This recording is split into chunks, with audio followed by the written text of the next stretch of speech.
Hi and welcome to Deep in the Bunker, where today we're going to be exploring what to forage for the months of March and April. A little bit of a mix up and I hope you enjoy it.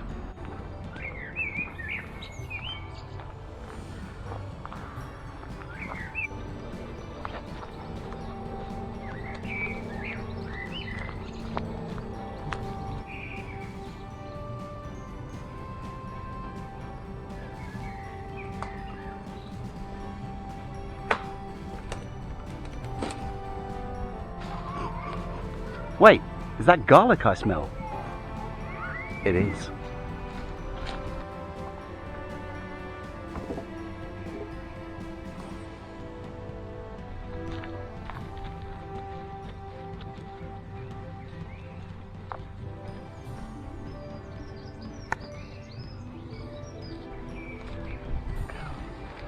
All right, here we go. Wild garlic. Well, it looks like it. It smells like it. It tastes like it. So it must be wild garlic, unless I'm poisoning myself, which is quite possible. Anyway, that's one down. Let's see what else is out there to forage today.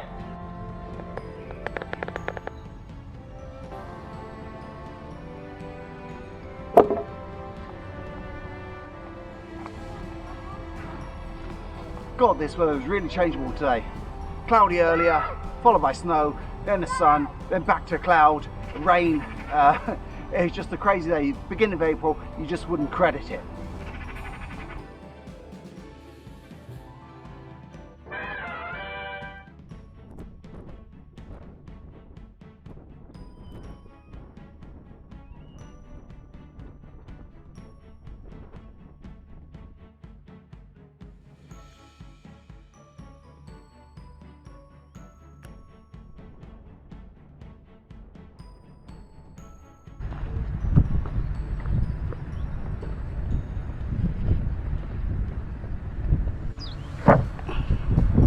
Hi and welcome to Deep in the Bunker on what is a beautiful spring day, and today I'm going to take advantage of nature's harvest and make some glorious teas. So we're going to go with some gorse tea, which is bush right behind me, some dandelion tea, hedgerow tea, so we'll see what we can find around. If there's some rosemary growing, if there's some mint, we're going to find it. We're going to make some tea and it's going to be delicious. Let's start by harvesting some of this lovely gorse behind me and get a brew on.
Okay, that'll do with that. That's been boiling away gently on a simmer for a couple of minutes. So it's time to introduce you to my new best friend, stevia. Yeah, it's the sugar alternative, comes from that lovely stevia plant. It is the future. So with that in mind, let's sweeten up this tea and taste how delicious it actually is.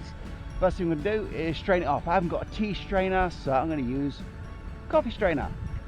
Next best, it may be even better thing.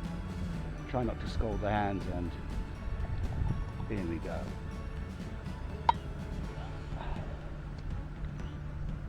Wow, check out what a wonderful, beautiful yellow colour that is. Clear as anything. You can see it's just going to be delicious just by the look of it.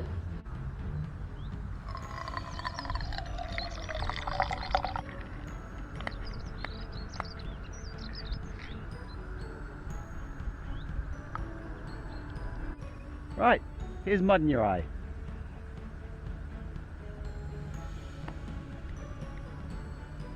Not bad at all really. It's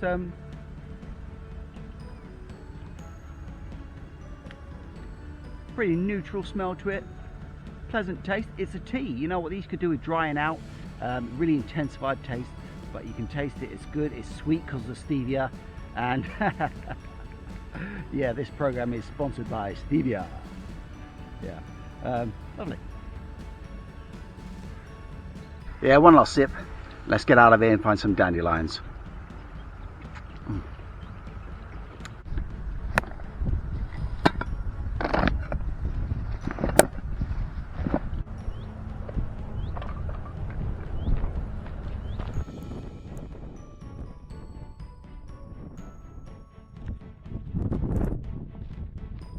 And here we are, back in my garden, and as promised, we've got rosemary and we got mint, and not just any kind of mint.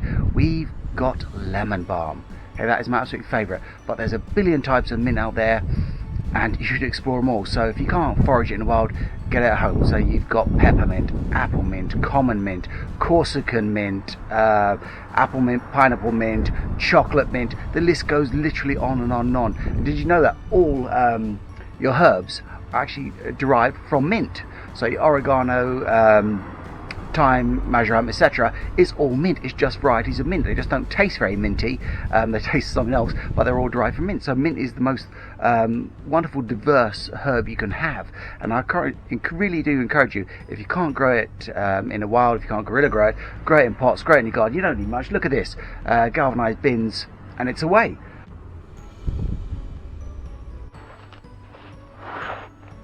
Yeah, back to the rosemary.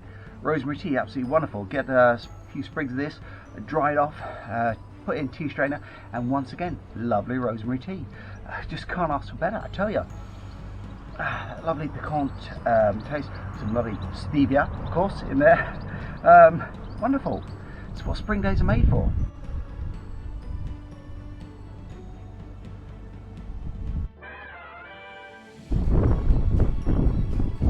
It really couldn't be a bad day to do a bit of foraging.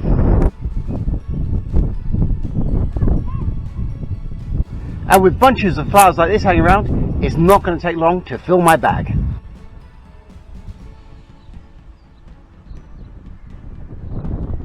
For this recipe I'm going to need about 300 heads, and luckily enough on the roadside here, there's plenty. So armed with scissors and a bag, let's do it.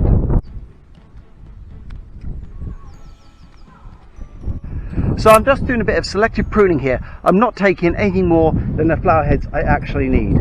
Because you can see, in between the flowers that I pick, there's plenty of new buds to come up. There's no point in actually just ripping up the entire plant. We can just take what you need and let the bees have the rest. Alright, I've got what I need here, so let's head back to the bunker.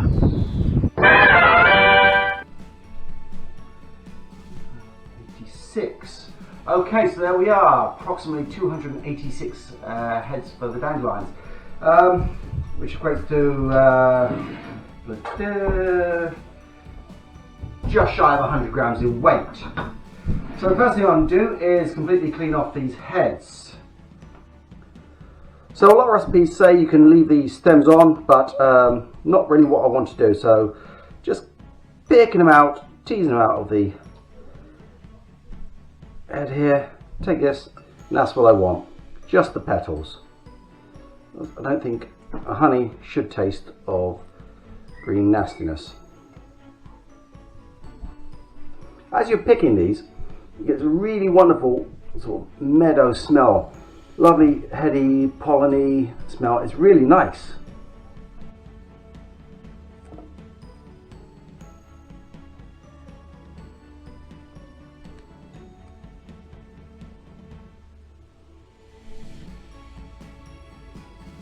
Right, now we've got all our petals picked. Add them to a saucepan with 1 litre of water, 750 grams of sugar,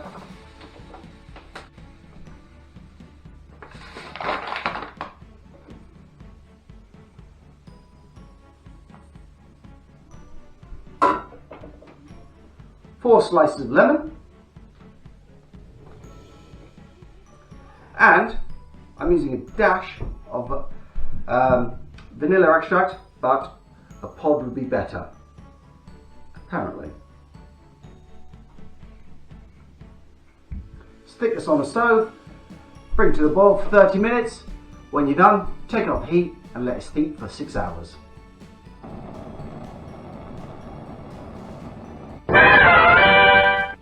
And here we are, more than 6 hours later. In fact, it's the next day. So, my solution has been steeping in water overnight. It's time to strain it off. Quite simply, strain into another pot using a very fine strainer and leave it soak through. Right, once it's completely strained through, what we're going to do is stick it on the hob. I'm going to stick it on to a simmer and boil it down for the next 2 to 3 hours, maybe 4, depending. We're going to take that volume down from 1 litre down to 500, maybe 400 ml, until we get a lovely honey consistency, what you'd expect. Alright, it's been a couple of hours. It's time to go test the honey.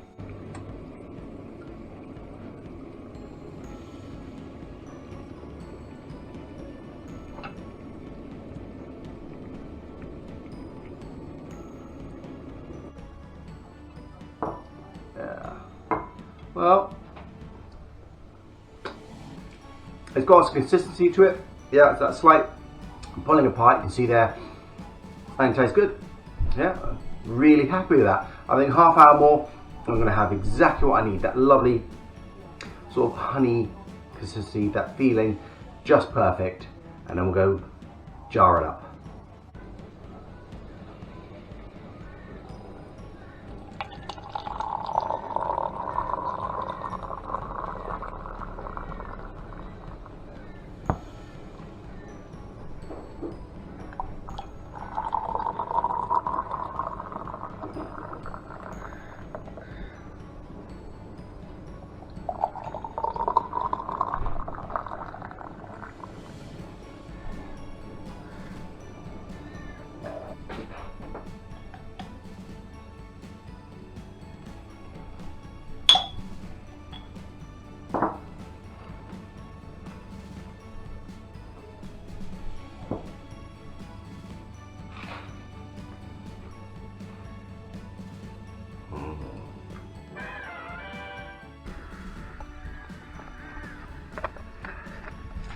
And here we are, bramble bushes, or blackberry bushes, whatever you want to call them.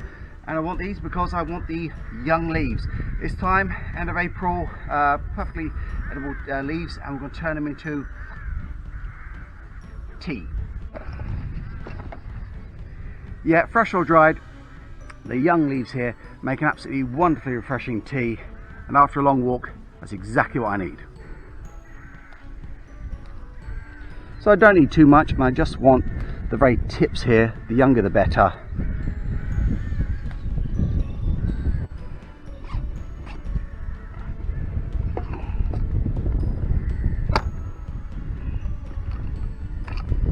Right, get my equipment out and we'll start making a brew. Now you don't have to just use bramble leaves here. This time of year, the young fresh leaves of the tree, of the birch tree, is equally just succulent.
Cheers.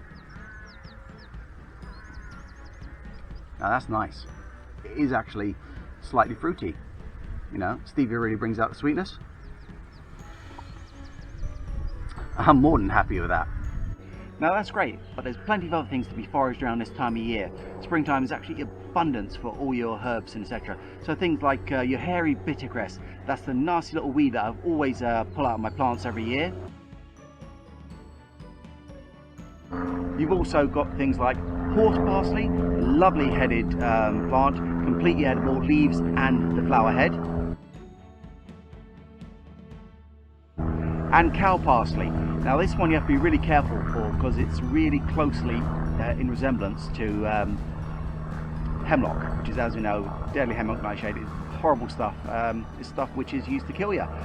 So yeah, if you're going to pick cow parsley, really be sure on the identification of it.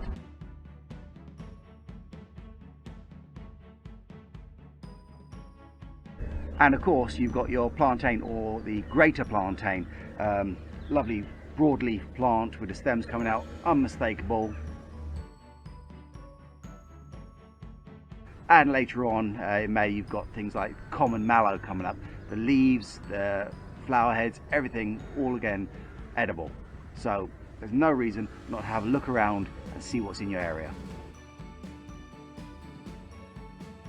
Right, last sip of tea and let's see what else is out there.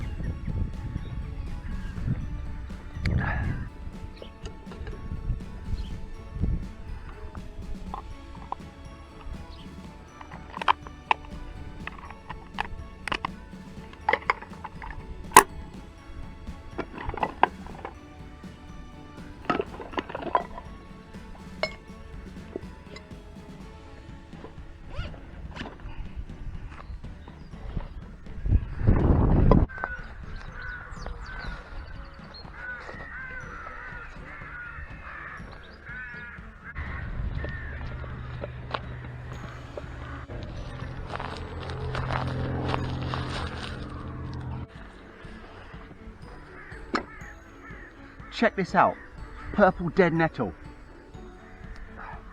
Member of the mint family. Once again, leaves and the flower heads are completely edible.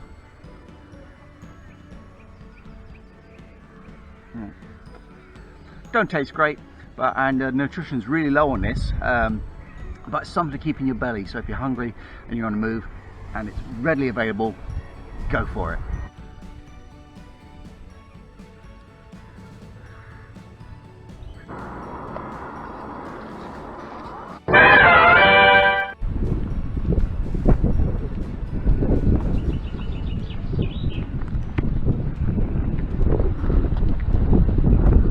So what I'm looking for is really young tender nettles, and just here, perfect example. Now, problem with these, they're roadside, so chance of dog piss is pretty high. So what I'm going to do is have a look at another place, see if we can find something that's out of view of dogs, you know, dog walkers, and see what that comes up as. Alright, so here we are. An absolutely perfect patch of stinging nettles. Young, tender, just what I need. Alright, so what I'm doing here is just trying to take the top few leaves and scoop them out with the scissors, because I really don't want to get stung. I've been stung so many times, and as every child knows, it's not pleasant at all. Let's get picking. Just taking the very tips off the top, and not too many, not going to destroy the entire crop here. I want to pick the ones that aren't flowering, so the young and tender ones.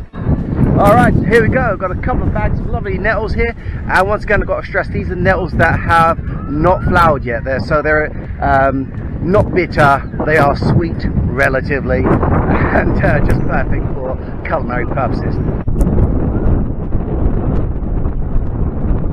Here's a couple of sad facts for you. Supposedly brought to Britain by the Romans. Absolutely great. And on long marches they would rub the nettle on their legs to alleviate the lactic acid build-up.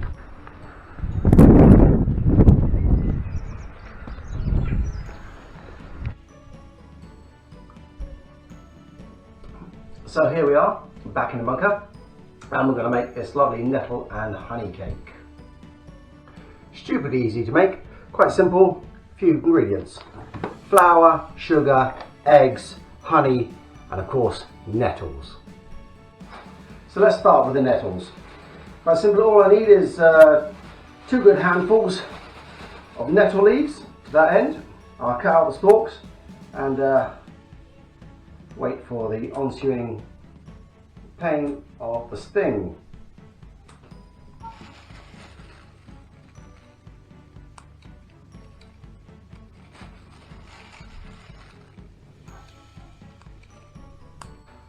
Now let's wash these off and boil for 4 to 5 minutes.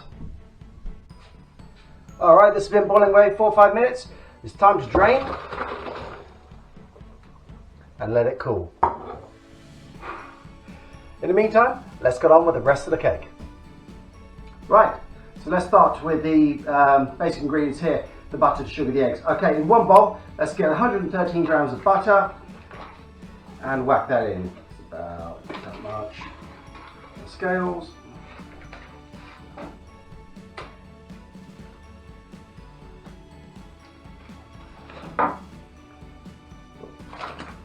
Combine this with a cup of sugar.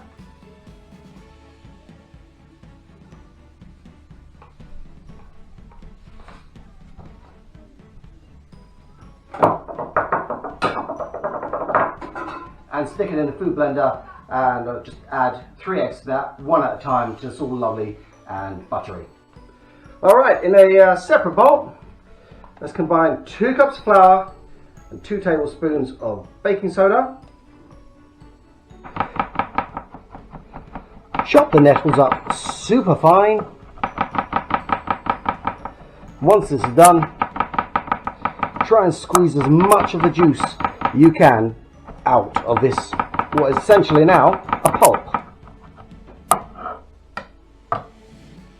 Okay, that's the sugar, flour and eggs all combined. Now it's time to add the magic ingredients of honey and nettles. So let's just scrape in those nettles. And hopefully I've got enough moisture out of this that it's not going to reduce the entire cake to a sloppy mess, or having to, in fact, get my oven cooking for a lot longer. At this point, it's time to preheat the oven to 300 or 150, whichever you're working in, centigrade or Fahrenheit, and then fold in your flour and your baking powder into the main mix, making it all stiff, and set it into the mould, or moulds, whatever you do. If you're going to do a sandwich, do 2, and it reduces the cooking time. It probably needs it because it's a very wet mixture. Okay, so while the oven's preheating, let's line a little mould with some butter and flour to make it non-stick. I'm using a bunked mould because, well, why not? Okay, let's pour the contents in.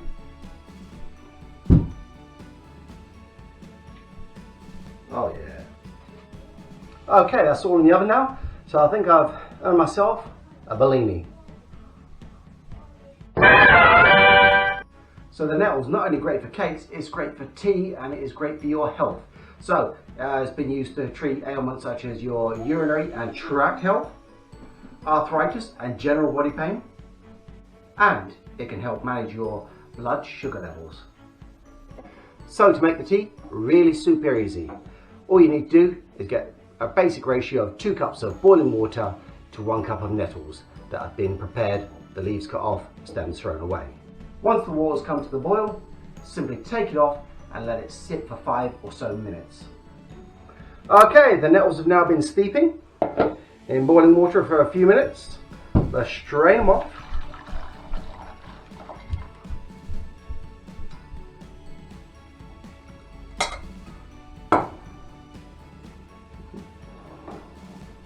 Add them to your cup. Very light green in colour. So I think I'm definitely going to add to this a little bit of cinnamon and a big teaspoon of honey.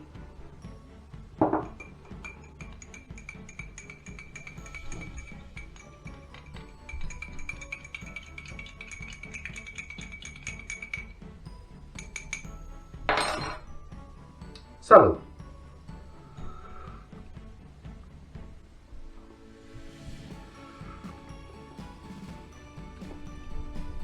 you know, for a fresh tea, that's not too bad. yeah, I'm getting the cinnamon, I'm getting the honey, and the nettle's quite mild. But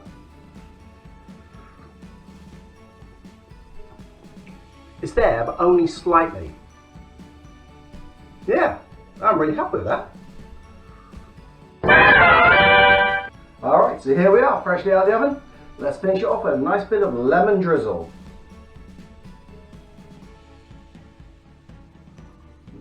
And have a slice.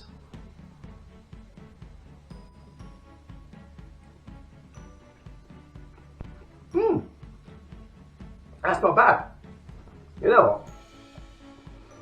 The nettles seem to be just a filling, like, it's sort of like a carrot cake, to be honest, except carrot's got a lot stronger taste to them. So I say this cake will work in anything green, anything carroty, like parsnip carrot cake, nettle cake, spinach cake, whatever. It would turn out roughly the same. Yeah.